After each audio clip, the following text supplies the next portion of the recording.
नमस्कार दोस्तों, आप आ चुके हैं अपने YouTube चैनल हिंदी आईएएस पर, जहां पर हम तैयारी के दौरान आने वाली समस्या व चुनौतियों पर बात करते हैं। दोस्तों, आज मैंने थोड़ा विषय को बदला है और विषय मैंने कहीं अलग से नहीं बल्कि यूपीएससी के ही दौरान एक सब्जेक्ट है सामाजिक मुद्दे, उसी से एक सामाजिक मुद्दे का ही टॉपिक उठाया है जो आजकल बहुत चर्चा में बना हुआ है। आपने न्यूज़पेपरों में, टीवी चैनल्स पे पढ़ा होगा, देखा होगा। उसी में से मैंने एक विषय को उठाया है और विषय है, आजकल आप देख रहे हैं, तलाक। तलाकों की समस्याएं बहुत बढ़ गई हैं। पहले से, मैं ये नहीं कहूँगा कि एकदम बढ़ी हैं, पहले से चली आ रही हैं, उसी के साथ-साथ बहुत बढ़ गई हैं। आज ऐसे लोगों का तलाक हो रहा है जो हर तरीके से संपन्न हैं, आर्थिक, सामाजिक, राजनीतिक, हर तरीके से परिपक्व हैं, लेकिन फिर भी उनकी जीवन शैली, पारिवारिक जीवन शैली, खासकर शादी के बाद वाली, नहीं चल पा रही है।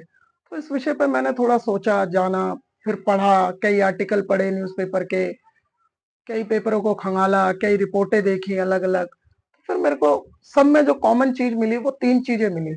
उन 3 चीज़ों में ही सारे आर्टिकल्स में, सारी रिपोर्टों में, सारे न्यूज़पेपर्स में इन 3 चीज़ों के बारे में ज़िक्र बहुत ज़्यादा था। वह 3 चीज़ें थी, पति-पत्नी की ओर से प्रतिबद्धता की कमी, दूसरा थी दोनों की तरफ से बेवफाई की समस्याएं, तीसरा था संघर्ष। और संघर्ष का जहां तक मैं मूल्यांकन कर पाया हूँ, इसकी समीक्षा कर पाया हूँ, मुझे मोटा मोटा यही लगा है कि संघर्ष कहीं ना कहीं आर्थिक पहलू से ही जुड़ा है।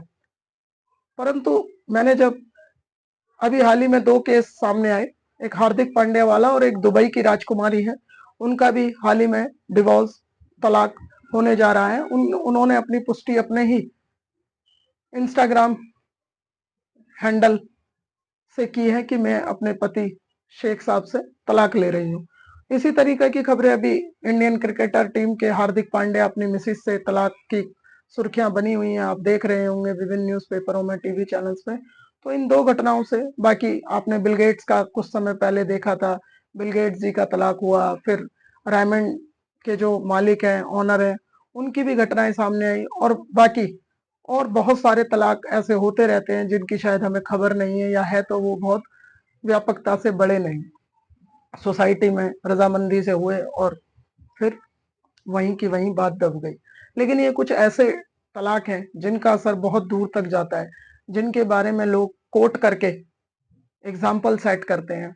तो इसलिए मैंने सोचा कि क्यों ना एक बार मुझे बात करनी चाहिए, एक बार इस विषय पर मुझे थोड़ा सा रिसर्च करना चाहिए, और यही मैंने किया। इसीलिए मैं आप सभी के सामने इस पक्ष को लेके आया हूँ। दोस्तों, मैं बिल्कुल भी इसके पक्ष में नहीं हूँ कि तलाक ना हो, और मैं इसके पक्ष में भी नहीं हूँ कि होने ही चाहिए।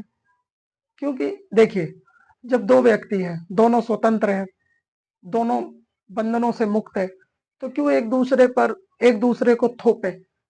हम 2 व्यक्ति हैं, जब तक हम दोनों की अच्छी अंडरस्टैंडिंग बन रही है, जब तक 2 पति पत्नी एक दूसरे के साथ खुश हैं, 2 युवा युवती एक दूसरे के साथ अंडरस्टैंडिंग है, बॉन्डिंग है, उनकी विश्वास है, तब तक उनकी गाड़ी एक पटरी पे चल रही है, ठीक है। जहां उन्हें लगता है कि अब गाड़ी आगे एक साथ पटरी पर नहीं चल पाएगी, वो दोनों अलग हो जाते हैं, डिवोर्स ले लेते हैं। लेकिन तरीका कानूनी रूप से, तो इसमें कोई बुराई नहीं है।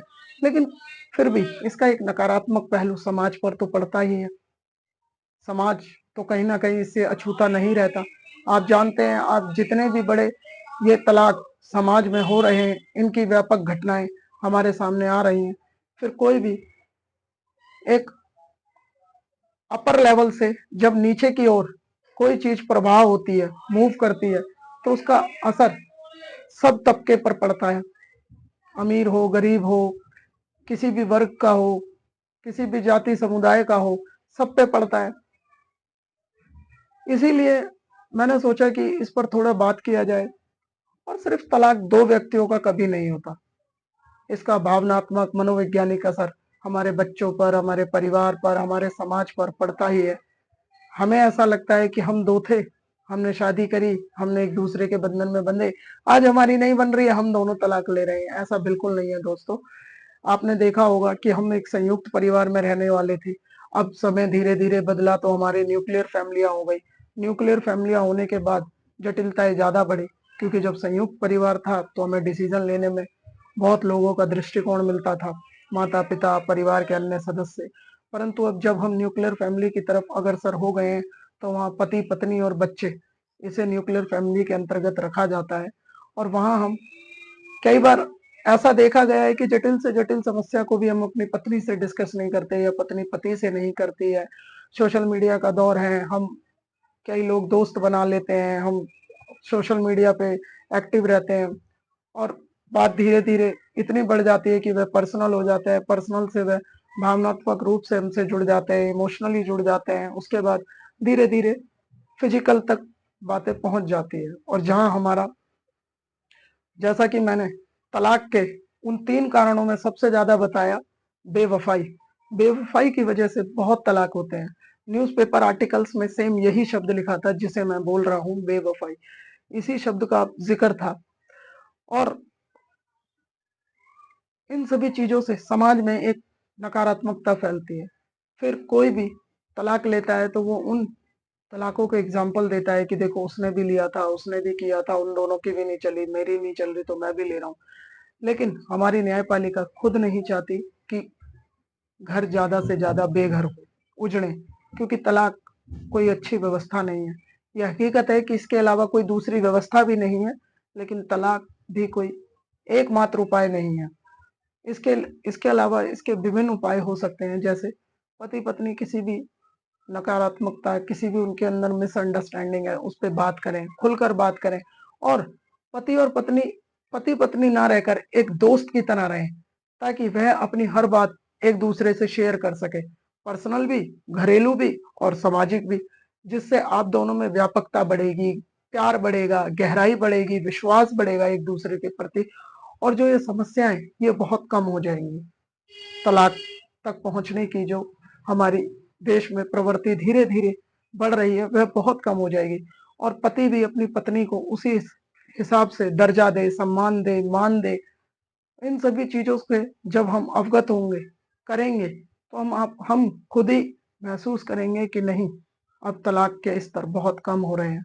क्योंकि जुडिशरी भी आपने देखा होगा, या जिन्होंने तलाक की पूरी प्रक्रिया को फॉलो किया है, उन्होंने पाया होगा कि जुडिशरी भी अंत में 6 महीने का समय देती है। वो भी चाहती है कि जो विवाद आप दोनों के स्तर पर पैदा हुआ था, आप दोनों बैठ के उसे सुलझा ले। लेकिन अंत में जब दिखता है कि ये विवाद अब नहीं सुलझेगा, तब जुडिशरी फैसला सुनाती है, न्यायपालिका फैसला देती है कि इनका तलाक मंजूर कर लिया जाए और ये दोनों अलग अलग रहे। लेकिन आप दोनों का तलाक हो गया, आप दोनों अलग रहने लगे, वजह चाहे कोई भी हो, परंतु उन बच्चों का क्या जो आप दोनों से जन्मे थे? उस परिवार का क्या जो आप दोनों की खुशियों के लिए हर कुछ सहने को तैयार था?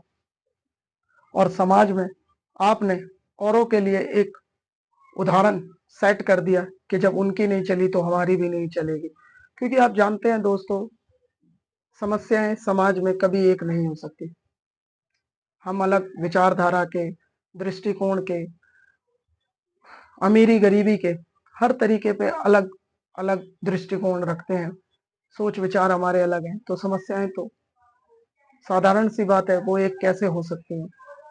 लेकिन हम अपनी तुलना दूसरों से वैसे ही करते हैं जैसे हमारी समस्या और उनकी समस्या सेम थी, हमारी चुनौतियां और उनकी चुनौतियां सेम थी, हमारा वातावरण और उनका वातावरण सेम था। परंतु ये यथार्थ नहीं है। हम बड़ी बड़ी किताबें पढ़ते हैं, बड़ा बड़ा ज्ञान हमें किताबों से मिलता है, बहुत हम ज्ञानी हो जाते हैं, परंतु हम छोटी सी रियलिस्टिक प्रॉब्लमों को फेस करने में बहुत जटिलता महसूस करते हैं। और अंत में वह जटिलता तलाक के परिणति में बदल जाती है। इसीलिए मुझे लगा कि इस समस्या पे एक बार बात करना चाहिए, इसे थोड़ा सा व्यापक करना चाहिए। पति पत्नी अंडरस्टैंडिंग मजबूत हो, अंडरस्टैंडिंग बहुत गहरी हो, आपकी विश्वास बहुत, पति पत्नी में खुलापन हो, किसी भी टॉपिक पे खुलकर बात करें, तीसरा पक्ष आपको कभी तोड़ ही नहीं पाएगा, या कोई वजह ऐसी नहीं हो सकती जो आप टूट जाए।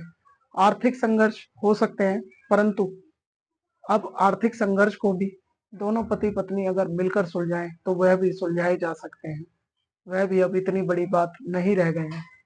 सबसे मेन है आप दोनों का साथ रहना। अगर पति पत्नी साथ हैं तो कितने बड़ा पहाड़ सामने क्यों ना खड़ा हो, उसकी चुनौती को वो पार कर ही ले जाएंगे।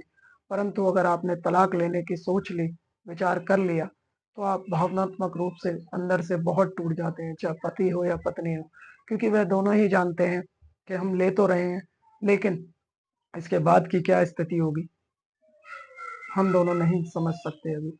भविष्य के गर्भ में क्या पल रहा होता है, अगर हम ये पहले से जान जाते तो यकीनन बहुत सारी समस्याओं से हम पहले ही निजात पा जाते, परंतु ये हमारे बस की बात नहीं है। इसीलिए जितने समाज में तलाक या नकारात्मक कोई भी ऐसी चीज कम से कम होगी तो उसका असर कम पड़ेगा। समाज एक समतामूलक रहेगा, समाज में एक नज़ीर बनी रहेगी। बाकी आपको अगर ये वीडियो अच्छी लगी हो तो इसे लाइक करें, शेयर करें, कमेंट करें, और आप जितना प्यार मुझे देंगे, मेरे चैनल को सब्सक्राइब करें। आप जितना प्यार मुझे देंगे मैं आपके लिए उतने ही विभिन्न विभिन्न मुद्दों पर बातें करता रहूँगा। नमस्कार।